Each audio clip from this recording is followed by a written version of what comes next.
তৃণমূলের লোকজন পরিষ্কার গেরুয়া কাপড় মাথায় বেঁধে জয় বাংলা ছেড়ে হঠাৎ করে জয় শ্রীরাম ভারত মাতাকে জয় স্লোগান দিয়ে তৃণমূল হয়ে নিজেরই অফিস ভাঙছে। পশ্চিমবঙ্গের মানুষকে লুট করেছিল কি করে এরা, কোন পরিকল্পনায়? পশ্চিমবঙ্গের মানুষকে থ্রেট, খুন, কোনো মানুষ তার সঙ্গে ঘটনার যা অন্যায় হচ্ছে তা নিয়ে কোনো কথা বলতে পারবেন না, বললেই অন্যায় বললেই তাকে মারধর খুন। কোন পরিকল্পনায় হয়েছিল পশ্চিমবঙ্গে এই এতগুলো বছর ধরে?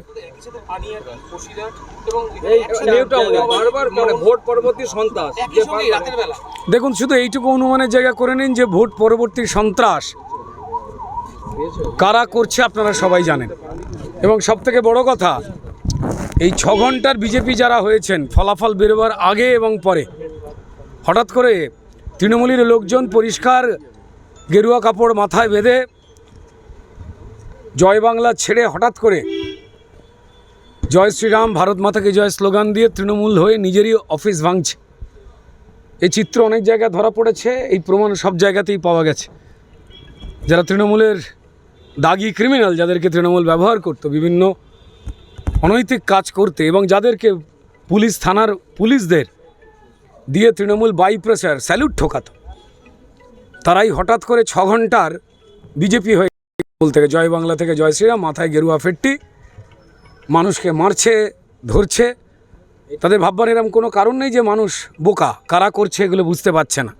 ভারতীয় জনতা পার্টির তরফ থেকে ভারতীয় জনতা পার্টির তরফ থেকে প্রত্যেক মুহূর্তে আমরা যে এই হিংসা প্রতিহিংসা বদলার রাজনীতিতে বিশ্বাস করি না, বারবার আমরা সেই শান্তির বার্তা দেওয়ার চেষ্টা করছি। বারবার বলেছি, আমাদের সম্মানীয় রাজ্য সভাপতি শ্রমিক ভট্টাচার্য মহাশয়, আমাদের বিরোধী দলনেতা শুভেন্দু অধিকারী মহাশয়, আমরা বারবার বার্তা দিচ্ছি।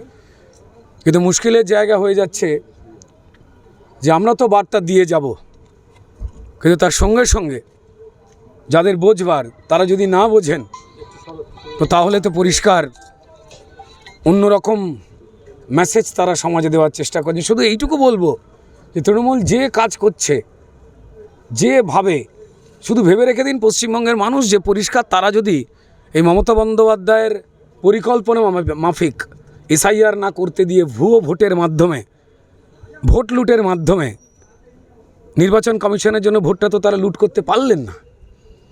যদি তারা লুটটা করে ফেলতে পারতেন তো তাহলে পরিষ্কার চন্দ্রনাথ রথ আমাদের প্রত্যেক বাড়ির ভাই বোনদের তারা বানাতেন, যারা অন্যায় দেখে প্রতিবাদ করতেন। না, তাকে বিজেপি হওয়ার দরকার নেই।